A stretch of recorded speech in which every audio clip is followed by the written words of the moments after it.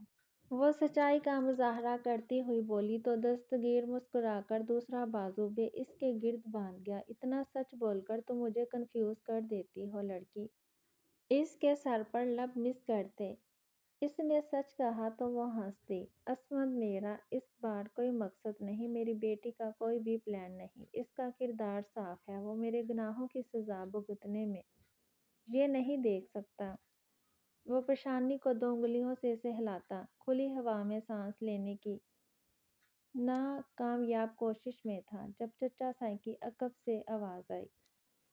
وہ اچانک سے مڑا، ان کے جھکے کندھے التجا کرتی نظریں دیکھ وہ جبڑے بھونج کر ان کے کندھے پر ہاتھ رکھ گیا۔ مجھے اپنی بیٹی کے کردار کی وضاحت دینے کی ضرورت نہیں چچا سائیں، مجھے وقت درکار ہے۔ یہ ایسا فیصلہ نہیں کہ جلد بازی میں کر لیا جائے۔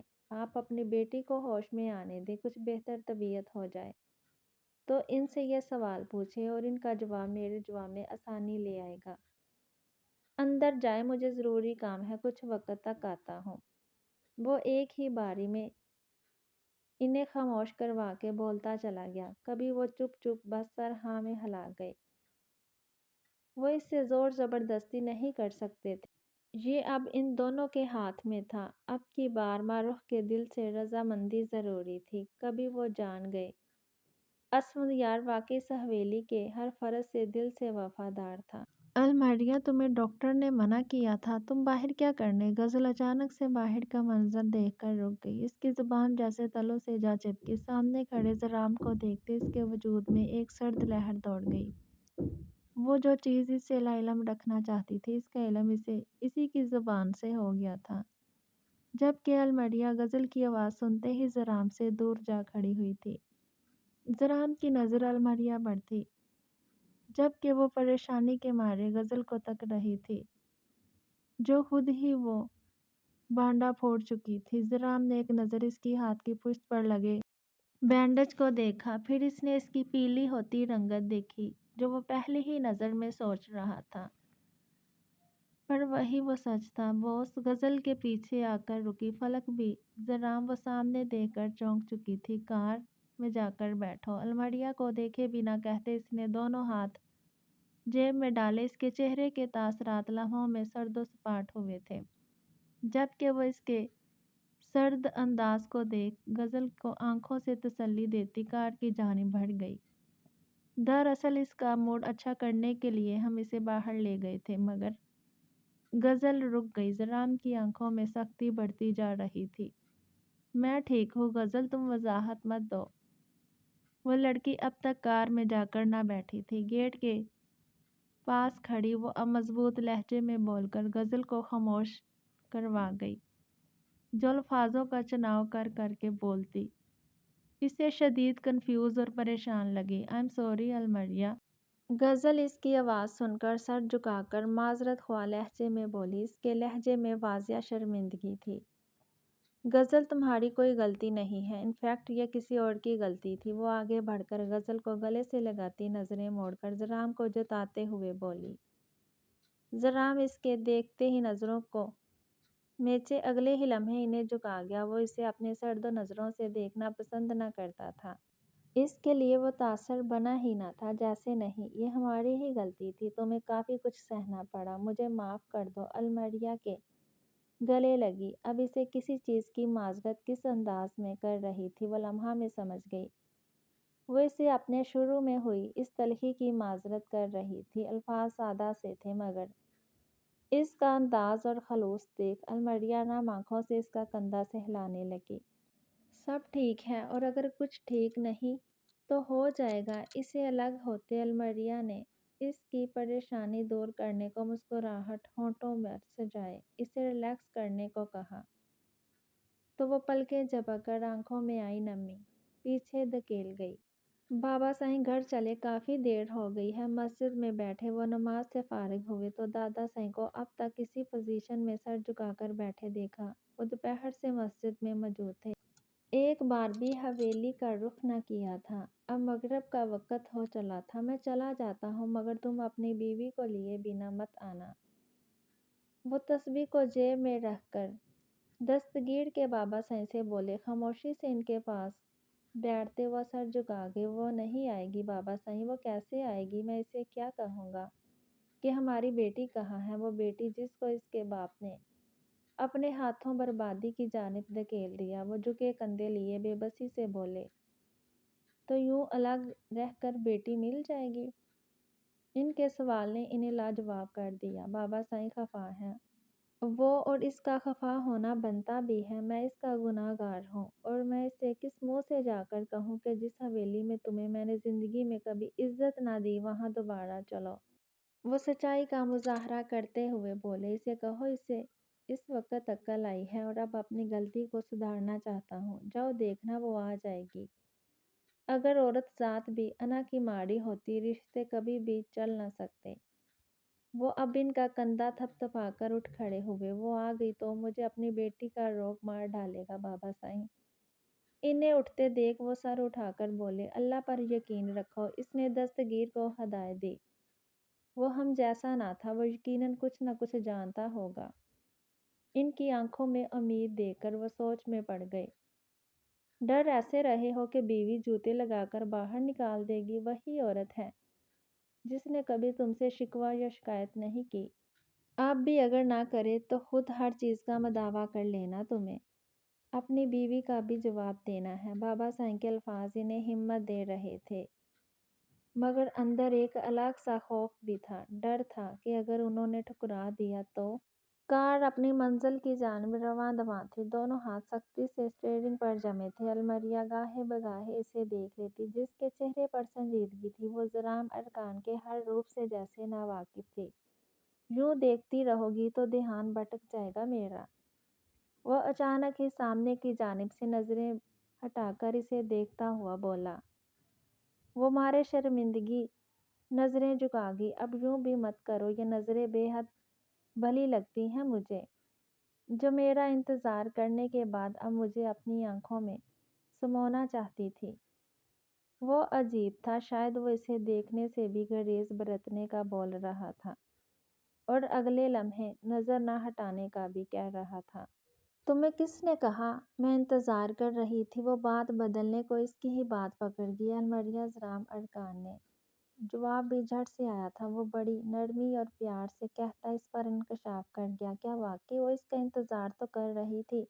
لمحہ لمحہ وہ اسے بھول ہی کہاں رہا تھا۔ جو وہ اس سے خفا بھی تو اس کے چلے جانے سے ہوئی تھی۔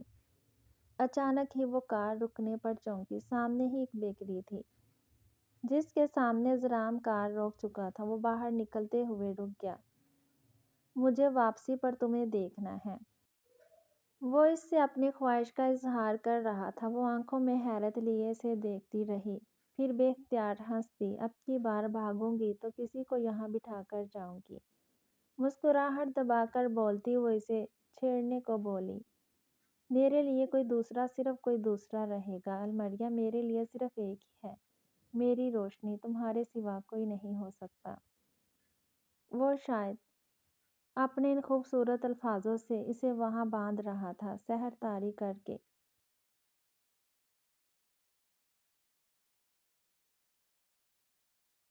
وہ کار کا دروازہ بند کرتا ہوا آگے بڑھ گیا، جبکہ وہ حیرت سے وہاں بیٹھی رہ گئی۔ اچانک ہی اس کا دھیان جرائم کے فون پر گیا۔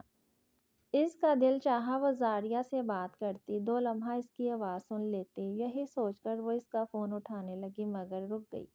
وہ خفا ہوگا، مگر میں جانتی ہوں وہ مجھے بات کرنے سے روکے گا نہیں۔ کچھ سوچ کر اس نے فون اٹھا ہی لیا۔ مگر یہ کیا، اس پر تو لاک تھا۔ اف! فون کو واپس رکھتی وہ سر پکڑ گئی، مگر ذہن میں اچانک سے جھماکا ہوتے اس نے کچھ سوچ کر چمکتی آنکھوں سے فون کو دیکھ کر واپس اٹھایا۔ اب وہ پاس ورڈ ڈالنے لگی۔ اپنا نام لکھتے ہی اس نے یس کیا تو وہ ان لاک ہو گیا۔ وہ حیران اور خوش بیک وقت ہوئی۔ اپنے آپ پر کنٹرول کرتے اس نے گہرا سانس بھرا، پھر وہ نمبر ڈائل کر گئی۔